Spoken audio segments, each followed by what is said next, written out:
Hola, benvinguts de nou en aquesta segon dia, no? Segona sessió del seminari.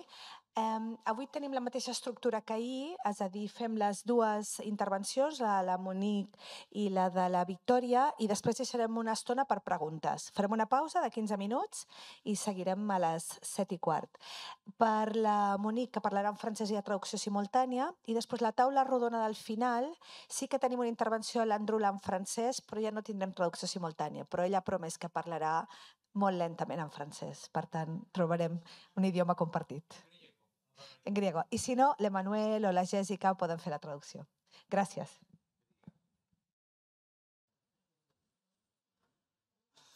Muy bien. Je suis très heureuse d'avoir été invitée à vous parler de Simone Breton, et en particulier de Simone Breton et l'invention du surréalisme. Simone Breton est née Simone Kahn. Elle est la première épouse d'André Breton. Mariée en septembre 1921, il s'installe en janvier 1922 au 42 rue Fontaine, dans l'atelier appartement qui va voir le surréalisme supplanter le dadaïsme. De 1920, date de leur rencontre, à 1928, date de leur rupture, elle a donc partagé avec Breton et avec l'équipe de jeunes fous, d'abord appelés Dada, puis surréalistes, les jours et les nuits d'invention du surréalisme.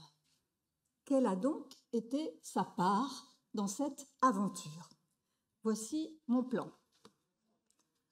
Premièrement, la rencontre. Simone Kahn est née au Pérou en 1897.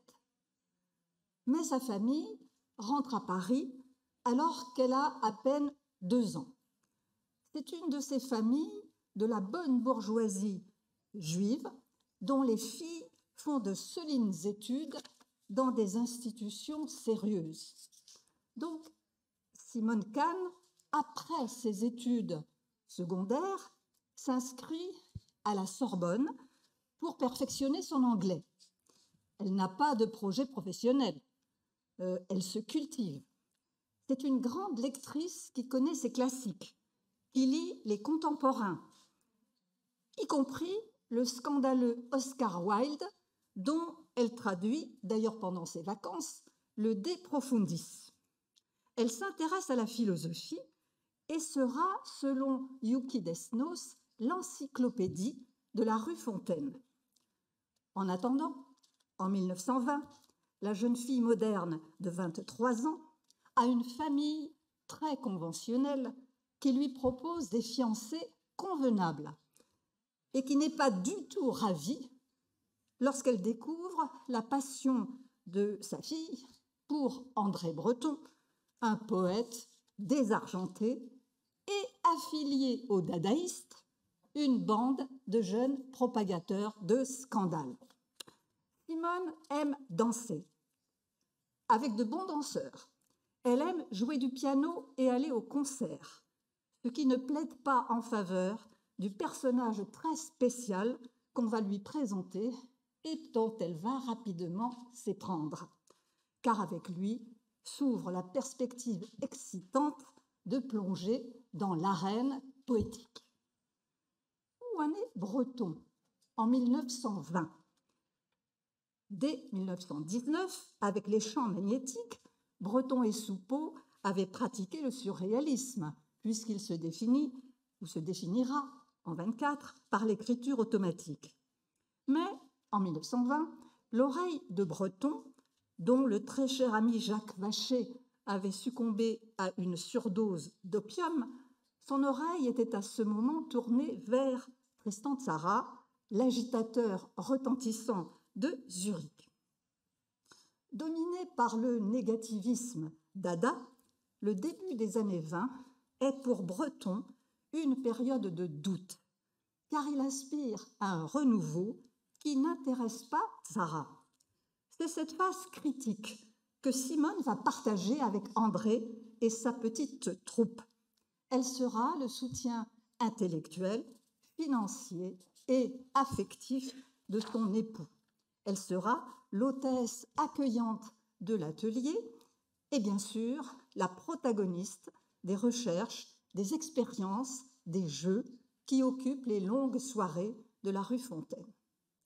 Deuxièmement, 40 ans après, en 1965, Simone, qui est à ce moment remariée depuis 1938 avec le mathématicien et militant de gauche Michel Collinet, et qui est devenu galeriste après la guerre, Simone donc retourne à son pays natal, le Pérou, où elle prononce une conférence qui témoigne de son attachement persistant au surréalisme. De manière tout à fait limpide, elle donne le sens, l'intention profonde du mouvement et en particulier de sa peinture. Je cite, « Elle devait être un moyen, plus spectaculaire que d'autres, de libérer les forces inconscientes qui sont l'humus de la poésie, de débrider l'imagination, de donner à l'homme la possibilité d'exprimer ce qui l'anime en profondeur, indépendamment des conventions sociales, morales, esthétiques, et partant de changer la vie en conquérant la liberté. » Il est difficile de mieux aller à l'essentiel et d'écarter les contresens. Le surréalisme n'est pas au service d'un renouveau littéraire ou artistique, mais au service de la liberté de l'esprit et de la vie. S'il est contre les conventions esthétiques, morales et autres, c'est qu'il croit en des pouvoirs de l'esprit refoulés par ces conventions et donc encore inexplorés. Elle met en garde, Simone, contre les éclats spectaculaires de Dali, qui tendent à fausser le jugement, et contre les simplifications paresseuses qui font le succès de l'adjectif surréaliste, déjà en 1965.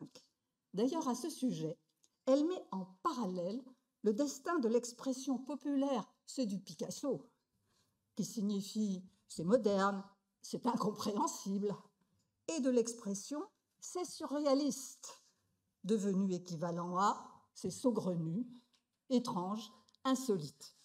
En ce qui concerne le vocable surréaliste, ce qui valait en 1965 s'est amplement confirmé et généralisé depuis.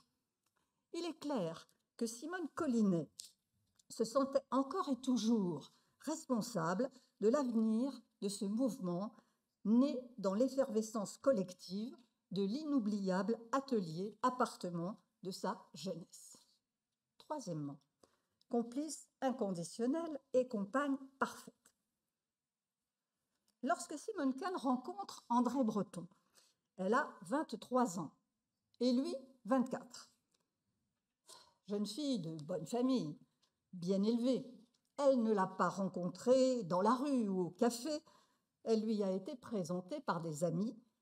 Ils ont fait connaissance à Paris, puis par correspondance, se sont découverts amoureux 3 mois plus tard et ont été fiancés jusqu'à ce que le jeune poète ait satisfait aux exigences des parents de Simone, c'est-à-dire ait trouvé un travail afin de subvenir aux besoins du ménage.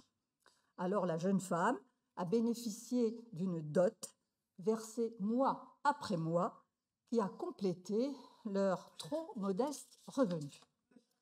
Simone Breton a été la compagne inconditionnelle de son époux dans les nombreuses épreuves de cette aventure poétique, comme dans les douleurs de ses aventures amoureuses. Car Breton les lui fait partager. Elle les supporte au nom de leur pacte de liberté et par un amour particulièrement généreux, jusqu'à ce que la situation devienne intenable et qu'en octobre 1928, le couple se déchire. Elle endure patiemment leur relative pauvreté, elle amortit les tensions entre Breton et son employeur Jacques Doucet, et elle s'adonne à un petit commerce avec son cousin Georges Lévy pour gagner quelques sous, un petit commerce de tableaux. Sitôt qu'ils ont un peu d'argent, les Bretons achètent ces fameuses œuvres qui meublent l'atelier, quitte à mal se nourrir. Simone contribue à la collection et à l'installation. Elle forme son goût sans imaginer qu'elle sera un jour galeriste. Son rôle n'a jamais été celui de la muse. Pour Breton, elle incarne l'idée de l'amour. Et il s'agit entre eux d'amour absolu. Cet amour supérieur, infini, n'a pas engendré les paroles enchantées qui célébreront Suzanne dans l'Union libre, Jacqueline dans L'amour fou et Élissa dans Arcane 17. Simone est la confidente qui comprend tout. Elle est la collaboratrice qui partage tous les enjeux poétiques, politiques, sociaux qui agitent Breton. Mais dans le couple breton, les délices de la sensualité ne sont pas au premier plan. Et c'est seulement dans les bras et les pleurs de la capricieuse Suzanne Musard, fin 1927, qu'André rencontrera la beauté convulsive. Convulsive, érotique voilée, la beauté de Simone n'est pas cela, car elle est au-dessus, au-delà de cela. Simone est pour Breton à la fois l'enfant joueur qui lui rend le moral lors de ses crises de désespoir et le pilier auquel il doit de retrouver l'équilibre. Ou encore la merveilleuse fée au chapeau de clarté du poème Apparition de Mallarmé. Quatrièmement, je ne suis pas dadaïste. Le tout premier échange entre Breton et Simone Khan, fin juin 1920, mérite notre attention. Le couple qui met en relation les jeunes gens se compose de Bianca Maclès, amie de Simone, et Théodore Frankel, le fiancé de Bianca. Frankel, qui est très impliqué dans les débuts détonnants de Dada à Paris. En janvier 1920, Tristan Tzara a débarqué à Paris avec l'ambition d'exaspérer les bourgeois et Breton, depuis 6 mois, mène avec les Dada l'attaque contre tous leurs mythes. Si Breton ne sait rien de la jeune fille qu'on lui présente, elle, en revanche, a entendu parler de lui. Et comme elle est abonnée à la revue Littérature que Breton dirige avec Aragon et Soupeau, elle a pu parcourir le dernier numéro qui contient les 23 manifestes du mouvement Dada, et qui est d'ailleurs une revue dadaïste à ses débuts. Simone a même aperçu Breton lors de sa peu glorieuse prestation Salgavo il y a un mois, au mois de mai. De toute évidence, elle pense que Breton est dadaïste, comme Frankel et comme Jacques Rigaud, qui est un de ses bons amis. Or, elle l'aborde en lui disant « Vous savez, je ne suis pas dadaïste ». Voilà comment donc elle aborde ce fameux Breton dont elle pense que lui, il l'est. C'est une façon inattendue de prendre ses distances avec un prétendant potentiel qu'on vous propose parce que, libres tous les deux, on vous croit capable de vous entendre. Simone signale donc d'emblée qu'elle ne trichera pas aux fins de plaire. Et sa franchise, sa détermination, son assurance si surprenante ne vont pas rebuter André Breton. Au contraire, cette jolie petite brunette qui a de l'aplomb et des certitudes l'impressionne immédiatement. Moi non plus. C'est la réponse de Breton. La réponse de Breton est troublante. À quoi joue-t-il, lui qui est en pleine action Dada? S'aligne-t-il sur Simone par courtoisie, par besoin de plaire ou par lâcheté? Ou bien est-il si peu convaincu par son engagement aux côtés de Tzara. Peut-être est-il agacé d'avoir maintenant une sorte de chef, de maître à penser ou à ne pas penser. Ou encore, serait-il déjà blasé, dégoûté, assuré de se fourvoyer dans un nihilisme qui ne saurait être qu'une impasse? Tzara l'a en effet déçu, avec sa soif de publicité, avec son goût du scandale pour le scandale. Et puis, comment se renouveler dans la surenchère de la provocation? Le pire étant que déjà, cela devient une demande du marché. Le scandaleux est récupéré, absorbé par le spectaculaire. Oui, Breton est dans le doute. D'autant plus que son avenir se présente mal. Il a arrêté ses études de médecine contre l'avis de ses parents qui viennent de lui couper les vivres. Sa dernière aventure amoureuse s'est soldée par une rupture hystérique et Breton a besoin de sécurité, de positif. Peut-être donc Breton ne ment pas en ce juin 1920, il n'est pas dadaïste. Cinquièmement, au cœur de la vie de l'esprit.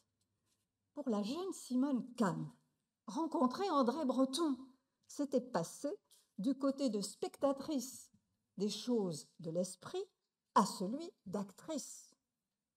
Je cite quelques lettres de la fiancée jusqu'en 21, jusqu'en juillet 21, jusqu'en septembre 21, elle n'est que fiancée. Je cite quelques lettres à sa cousine Denise, donc avant le mariage.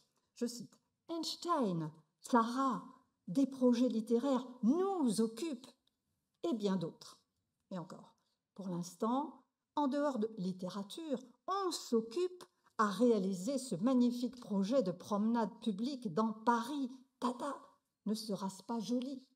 Et encore, comme tout nous est commun à présent, facilement et avec délice. Hier, je l'ai aidé dans la mise en page de littérature, que c'était bon de travailler tous les deux à la même table.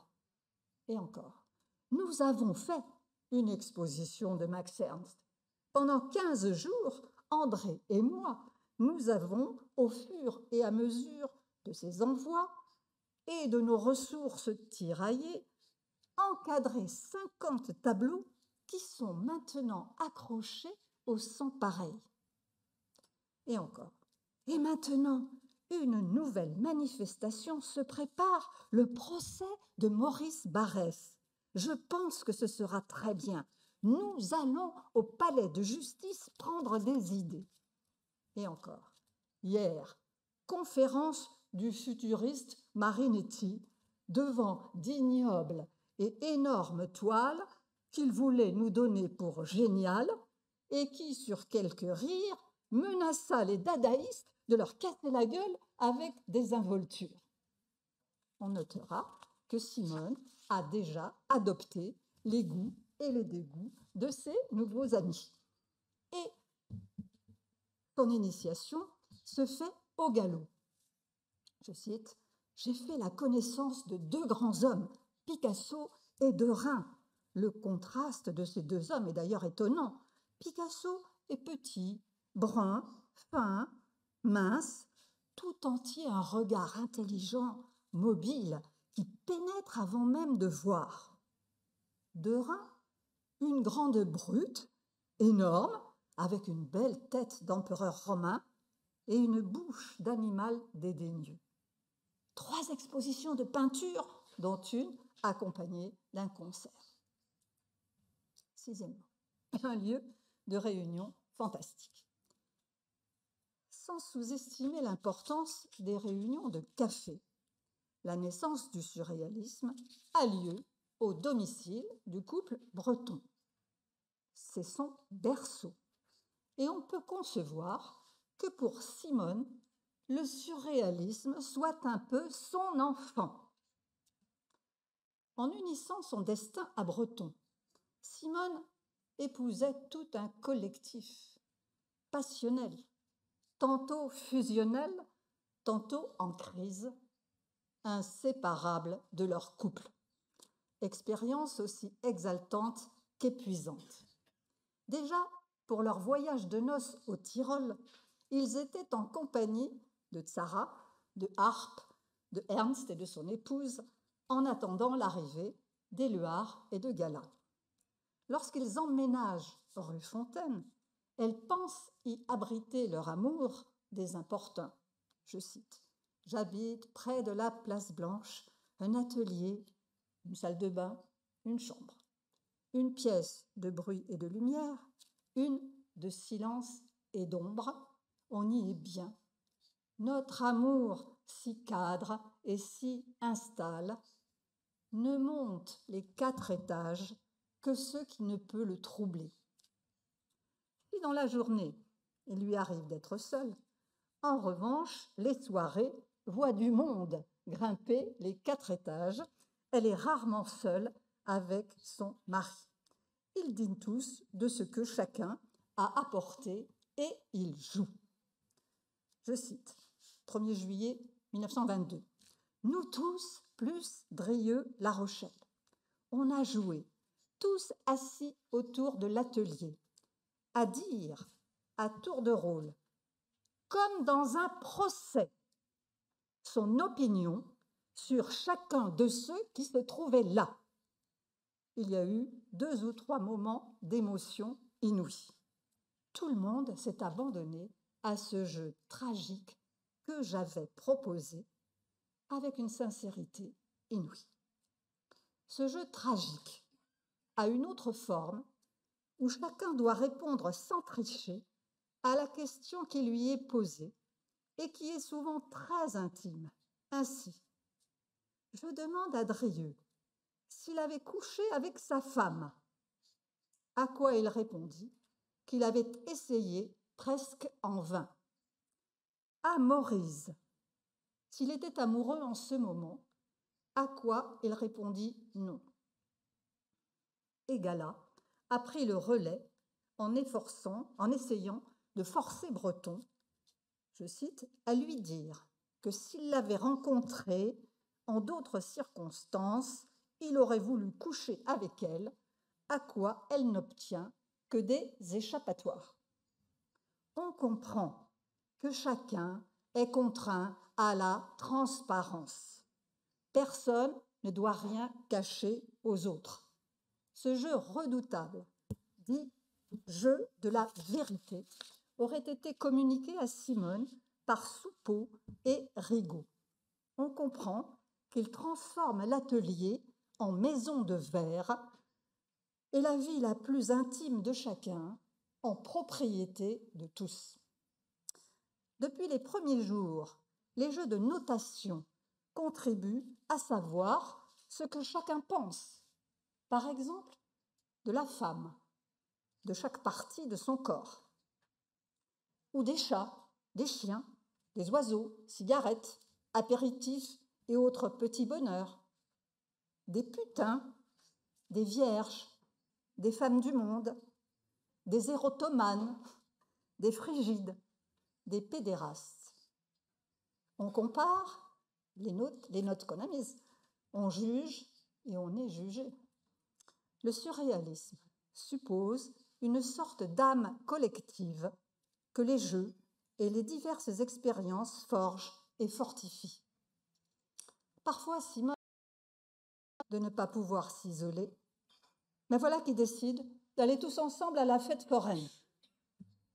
Elle écrit à sa cousine qu'elle ne se reconnaît plus, elle qui passait des heures seule à lire ou jouer du piano quand elle était jeune fille. Bientôt, elle lui dira qu'elle devient tout à fait dévergondée et scandaleuse. Lorsqu'en septembre, Crevel apporte l'idée et la méthode des séances hypnotiques, l'atelier devient complètement déroutant. Octobre 1922, je cite, « Il se passe ici des choses inouïes. Certains des amis d'André se sont découverts des qualités médiumniques qui ne ressemblent évidemment à aucune autre. Le 42 rue Fontaine a été le lieu de séances fantastiques où le dramatique se le disputait au touchant. On ne sait plus dans quel monde on est. Si l'espace est bouleversé, le temps l'est aussi. Je cite, « Nous vivons en même temps le passé, le présent et l'avenir. » L'effet est si puissant qu'il entraîne une addiction jusqu'à ce que le plus doué du groupe, Robert Desnos, devienne sous hypnose franchement agressif et dangereux. Simone manque de solitude et d'intimité, mais cette bande d'amis est si passionnante. Je cite, « Je ne suis plus jamais seule. En ce moment même relativement désert, André, Desnos, Perret, Éluard causent et lisent autour de moi. Il se passe trop de choses autour de moi. Chaque soir, une lecture, un jeu, une conversation d'une nouveauté ou d'un intérêt palpitant. En ce moment, c'est le marquis de Sade. Quand je lis seule ensuite, cela me semble incolore. Septièmement, l'extinction du dadaïsme. La fébrilité de l'atelier ne fait pas beaucoup avancer les idées. Le 9 octobre 22, à propos d'un jeu de mots de Desnos qui est en train de s'identifier à Duchamp, Simone s'exclame « Voilà enfin du dadaïsme, mais quel !» On n'a donc pas enterré le dadaïsme. D'ailleurs, le 7 février 1923, Simone annonce, je cite, « une nouvelle tentative d'action reprise d'un mouvement dada. Hier, 30 personnes se sont réunies ici et reviendront demain. » Moi, j'y reviendrai tout à l'heure. Pourtant, depuis 1921, il est clair que Dada ne va pas bien. Au printemps 1921, s'était tenu le procès Barrès. Breton pensait donner une leçon à Maurice Barrès, l'écrivain qu'il avait tant admiré et qu'il accusait maintenant d'avoir attenté à la sûreté de l'esprit. Mais Tzara avait fait son show personnel, se prononçant autant contre ses amis qu'il avait traités de cochons que contre un Barrès que d'ailleurs il ne connaissait pas, et surtout contre l'idée même de procès. En janvier 1922, l'installation rue Fontaine avait coïncidé avec le projet du congrès, dit Congrès de Paris. Je cite la lettre du 5 janvier, donc elles viennent de s'installer à rue Fontaine. Je cite Simone. « Tu as peut-être entendu parler d'un congrès moderniste qu'André organise, international et non dadaïste. C'est une des amorces. » La jeune mariée est optimiste et fière de son André qui tente de dépasser Dada en s'entourant d'un grand nombre d'intellectuels et en sollicitant Picabia, ce qui le fâche avec Tzara. Je cite, « André se brouille avec Tzara d'une manière éclatante après avoir découvert que ce personnage est la duplicité arriviste en personne. » Simone semble partager ce dégoût. Les dadaïstes sont invités au congrès, mais Tzara décline l'offre et les choses se gâtent. Car Breton publie un article où il dénonce l'imposteur avide de réclame, connu comme le promoteur d'un mouvement venu de Zurich. Ce passage de l'article est jugé xénophobe par une partie des membres potentiels qui se retirent, et c'est l'échec du congrès non dadaïste. L'humeur de Breton n'est pas au beau fixe. Dans le numéro d'avril de Littérature, il en appelle à lâcher tout. Lâchez Dada, lâchez votre femme, votre maîtresse, lâchez la proie pour l'ombre. Lâchez au besoin une vie aisée, ce qu'on vous donne pour une situation d'avenir, partez sur les routes. Appel à lâcher la réalité pour le rêve. Dans 2 ans, cela s'appellera officiellement le surréalisme. Breton ne lâche pourtant ni sa femme, ni le projet d'action collective, mais Simone part 8 jours à Strasbourg chez Denise et profite en juillet d'une invitation de Picabia. Pendant 2 semaines, elle goûte l'amitié du peintre et de sa compagne Germaine Everling. Elle oublie les tensions du groupe et les soucis d'argent. Elle regarde Picabia travailler. Un jour, elle sera une experte reconnue de sa peinture. En novembre 1922, le couple breton fera une escapade dans le bolide de Picabia vers Barcelone, où le peintre expose à la galerie d'Almo, et Breton parlera de l'esprit moderne. Leur aperçu de la Catalogne sera très perturbé car Simone tombera malade. Le 6 février 1923, lors de l'Assemblée générale évoquée tout à l'heure, je cite, 30 personnes entassées tant bien que mal dans l'atelier, ce fut orageux. Grande hostilité très virulente entre les amis de Tzara et ceux de Picabia. Tout cela hurlait et ironisait. On constate que Simone est partie prenante du projet. Je cite, « Enfin, on finit par s'entendre, au moins pour essayer d'agir. Car enfin, on ne peut supporter flegmatiquement pendant des années la veulerie environnante. Il faut chatouiller les gens pour voir ceux qui rient ou ceux qui pleurent. » Et elle n'y va pas de main morte, je cite, « brûler s'il le faut. Demain, on verra quoi faire. » Mais pour agir, il faut être un groupe soudé. Or, Soupeau est en retrait et voilà qu'Aragon, qui est devenu directeur de Paris Journal, exaspère bientôt Breton et une partie de l'équipe, au point qu'il finit par démissionner. Et tout cet épisode déchire Simone, qui trouve bien dures les attaques contre Aragon, accusé de vouloir briller et prendre de l'importance, mais elle ne conteste pas l'exigence d'austérité de Breton, exigence qui forge l'esprit si particulier du groupe surréaliste autour d'un impératif absolu, ne pas se compromettre.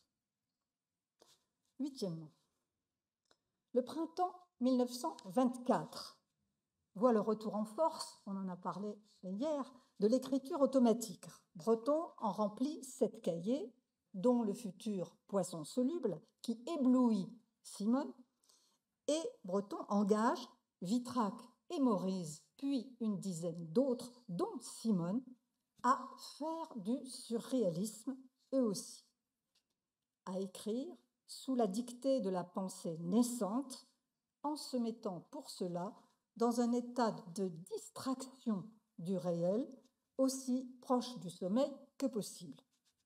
Donc, ça c'est en 24. Mais dès 1922, Breton avait défini le surréalisme, qui éclora donc au printemps 24. Il avait défini le surréalisme dans l'entrée des médiums. Je cite, « Ce mot, surréalisme, est employé par nous dans un sens précis. Par lui, nous avons convenu de désigner un certain automatisme psychique qui correspond assez bien à l'état de rêve. » L'expérience d'écrire sous la dictée magique n'avait pourtant pas manqué pendant les années 21-24, mais sans donner de certitude.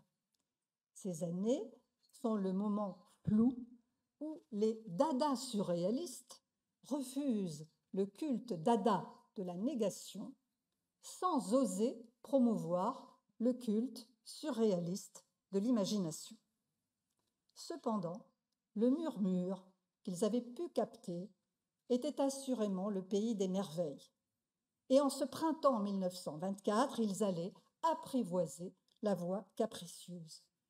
Chacun donc note dans un cahier d'écolier ce qui lui vient à l'esprit, puis on se lit les uns les autres. Et il y a une récréation, le poème collage. Je cite, « Un nouveau jeu, faire des poèmes avec des phrases découpées dans les journaux. André en a fait un merveilleux que je te copierai. Et moi aussi, j'en ai fait un. On passe sa vie ici à faire du surréalisme. Simone s'enchante de l'ambiance fusionnelle. Je cite, « Nous sommes bien ensemble, c'est exquis, on se bat, on s'embrasse. » On dirait des gamins qui s'amusent.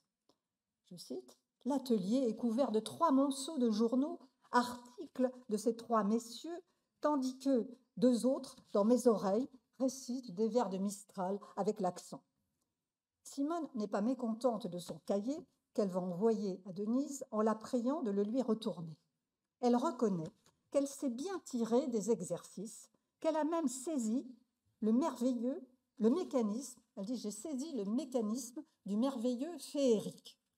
Et elle voudrait même trouver mieux, ce qui lui fait découvrir le merveilleux dans tout simplement la transparence du verre, ce qui touche en plein l'idée que le surréel est immanent et non surnaturel. Je cite, « Il y a probablement dans le jeu des apparences quotidiennes de quoi fonder une nouvelle mythologie plus subtile que celle des contes de fées. » Simone est si bien habitée par l'intention surréaliste qu'elle entend plutôt que faire œuvre. Je cite, « Le seul sens de ma vie est de travailler chaque jour à l'affranchissement de plus en plus grand de mon être et ne pas passer un jour sans gagner un peu de liberté d'esprit. » Automne 1924, le surréalisme frappe les 3 coups. Non, je reviens en arrière.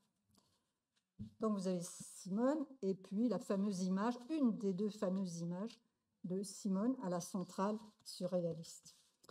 Premier coup, un bureau de recherche surréaliste, autrement nommé la centrale surréaliste, ouvre le 11 octobre au public pour recueillir l'expérience de sympathisants. Une photographie de Man Ray montre l'équipe du bureau de recherche, c'est pas celle-ci, où on y voit Simone et Mick, l'épouse de Soupeau, entourés de 12 jeunes hommes autour d'une table couverte de livres. Et une autre, particulièrement mise en scène par Man Ray, mais au centre de l'image et du groupe, Simone, qui, très élégante devant une machine à écrire, semble expertiser un document que lui présente Desnos. C'est un beau témoignage de la place de Simone dans cet univers masculin. Elle a toute sa part dans les activités de la centrale, mais elles ne sont pas excitantes.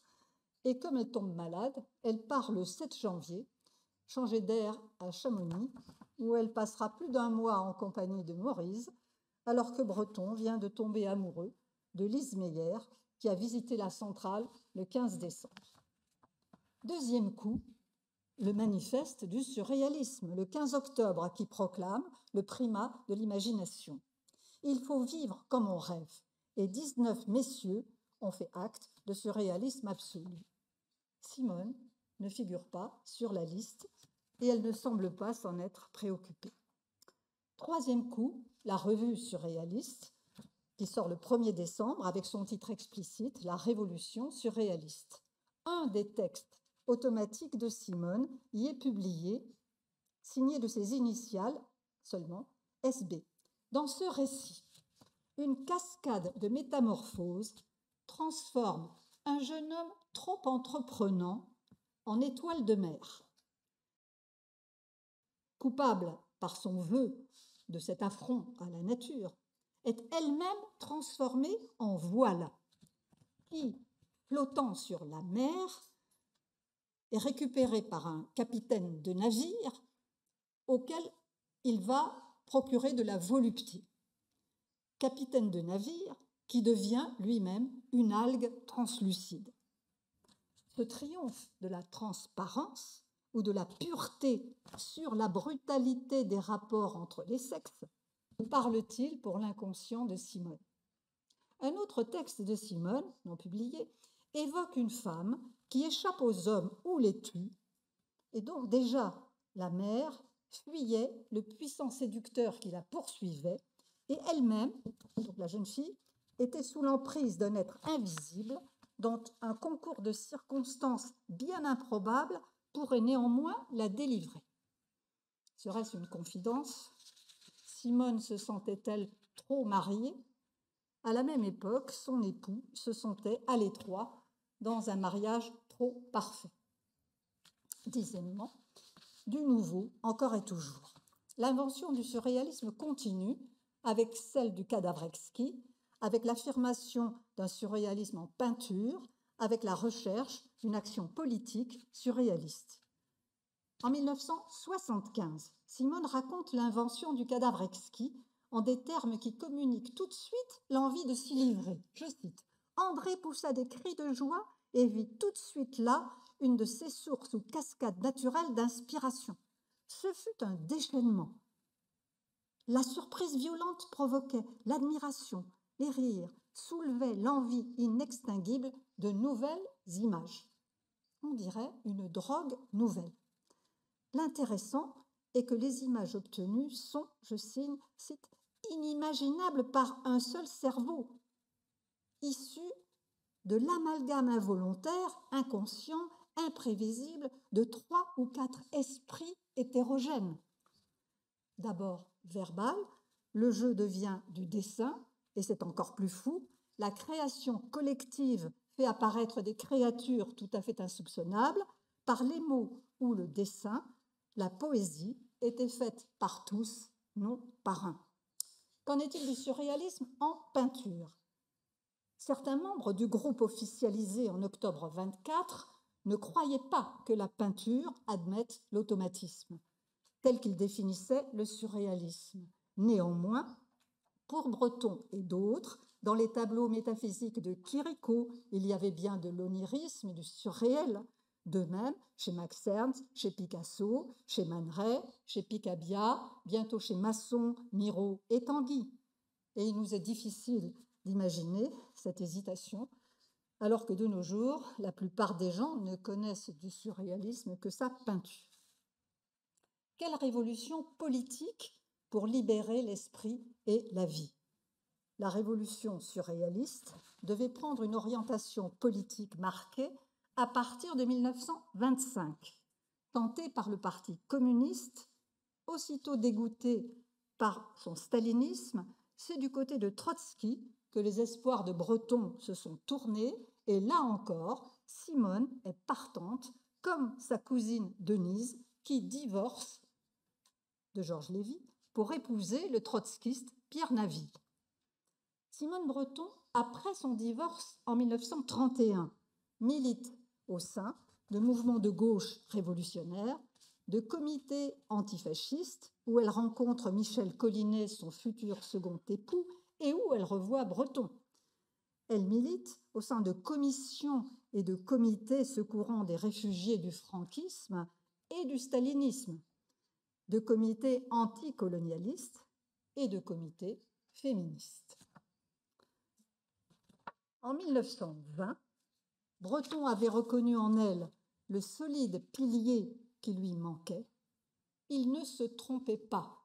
Sa petite Simone porterait fermement la flamme qu'ils avaient allumée. Elle avait contribué à l'invention du surréalisme, elle en a soutenu l'expansion. Tant qu'elle a été galeriste, elle a exposé la peinture surréaliste et même après 1965, elle a continué à se faire l'ambassadrice du mouvement qu'elle avait aidé à venir au monde qu'elle a quitté en 1980. Je vous remercie.